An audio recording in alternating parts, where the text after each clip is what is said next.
Soul Surfer has been called the greatest faith-based film ever made. But is this movie really as gnarly as it is tubular? Or is it just a bodacious wipeout in the ocean of cinema?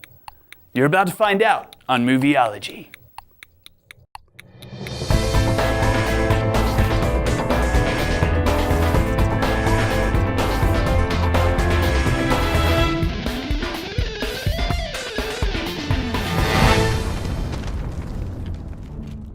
Welcome to Movieology, your ticket to engaging the spectacular world of film from the bedrock of biblical truth.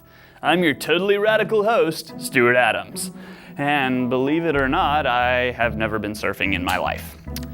Be sure to check out Movieology on our website, MovieologyTV, subscribe to the show on YouTube, like our page on Facebook, and follow us on Twitter. If you have any movie-related questions or just general words of wisdom, you can email us at info@movieology.tv. And you can also sign up for Movieology's brand new bi-weekly newsletter in order to stay up to date by going to our website subscription page.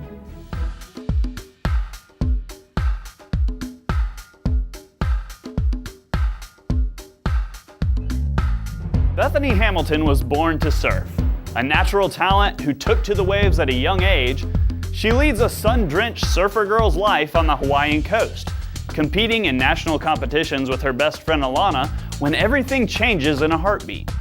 While on a typical surfing outing, a 14-foot tiger shark comes out of nowhere and takes with it Bethany's left arm and her dreams of becoming a pro surfer.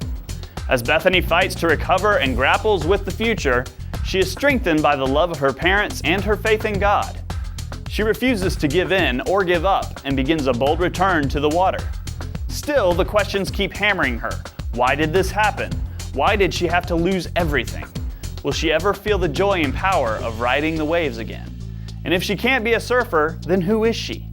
Soul Surfer stars Anna Sophia Robb, Dennis Quaid, Helen Hunt, and Carrie Underwood. It was directed by Sean McNamara. Based on a true story, Soul Surfer has succeeded where many independent Christian/faith-based films have tended to falter. For one thing, the general production value is much higher, and the film doesn't have that low-budget, amateur feel to it. This is probably because the movie has an estimated budget of $18 million, and was backed by 5 different production companies and is being distributed by Sony Entertainment. But, as Hollywood has showed us over and over again, large amounts of money do not automatically generate good movies. With Soul Surfer, the cinematography is brilliant, with expert underwater shots and beautiful visuals of the Hawaiian landscape.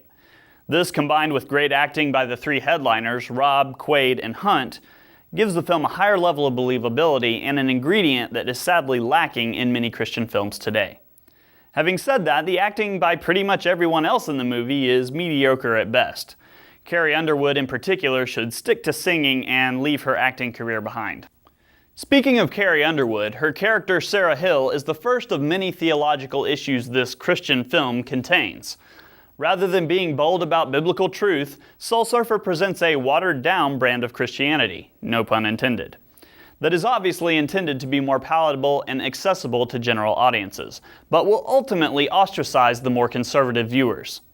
Sarah Hill is the youth pastor of the Hamilton's church, where she teaches what appears to be high school and college-aged men and women. Though the extent of her role in the film is certainly open to interpretation, the passages in 1 Corinthians 14 and 1 Timothy 2 immediately come to mind regarding the role of women in the church. Soul Surfer does everything it can to be faith-based instead of Christ-based.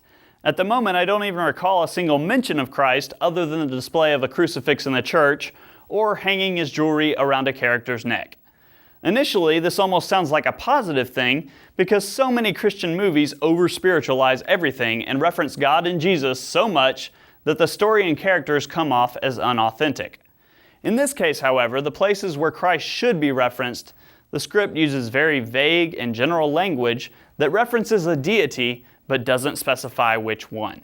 Here are a few examples of this. When Bethany's mom finds out that she was attacked by a shark, she prays over and over again, "Please don't take her. Please don't take her." When Bethany's dad is sitting in the hospital with her, they quote in unison, "I can do all things through Him who gives me strength." When the youth pastor is giving a lesson, finding a new perspective, is stated as the way to become a better person. After visiting Thailand on a missions trip, Bethany discovers that surfing isn't the most important thing in life, but rather, love is. In addition to these vague references to a faith, the movie points out that the Hamiltons are a homeschooling family. Unfortunately, the film depicts the reason for this life-altering choice for their children's education as simply a means of not missing out on the prime surfing hours.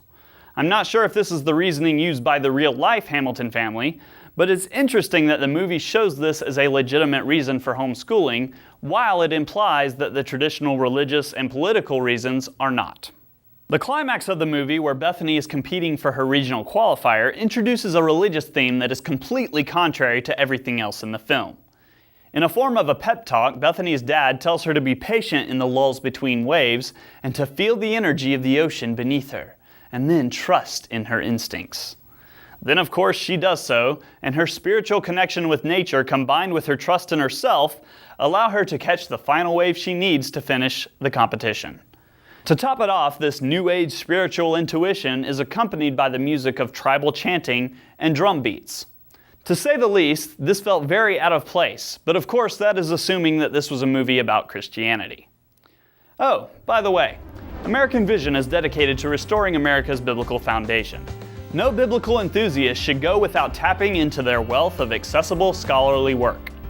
As a Movieology fan, you are treated to 10% off all purchases at AmericanVision.com when you use the coupon code Hollywood at checkout.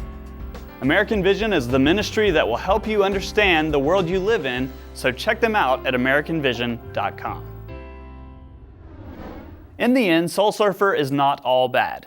The film definitely has some very positive messages of all things work together for good to those who are the called according to His purpose. It also teaches the qualities of perseverance and getting back on the horse after having been kicked off. You could say that I have higher expectations from a film that is claiming to be Christian. Upon viewing Soul Surfer, I at first thought that the film just didn't know its audience very well. Then I began to realize that the movie is how secular Hollywood sees Christianity, and sadly, they weren't too far off considering the state of the modern church. This movie is basically an ambiguous collection of thematic elements that are inspiring and even tug at the heartstrings, but ultimately present a lunchbox form of cheapened Christianity. I give Soul Surfer 1.5 stars for being shallow and weak on the faith-based elements, containing some poor acting, but still benefiting from its large budget. If you have questions or comments regarding this film, please email us at info@movieology.tv, or you can message us on YouTube, Facebook, or Twitter. Until next time, I'm Stewart Adams. Thanks for watching. Bethany's left arm and her dreams of becoming a pro chef, a pro surfer. Surfer shit. She was totally gonna be a pro surfer. Your ticket to engaging the spectacular world of film full of bedrock and biblical truth. Messages of all things work together for good to those who are the called according to. That's the Bible.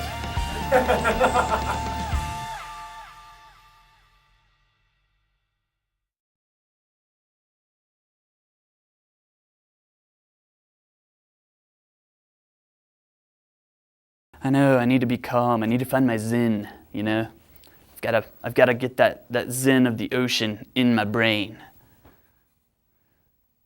Once it's in my brain, it'll come out vocally through my voice.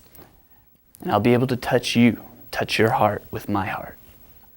And I'm trying to be philosophical here, but it's not working.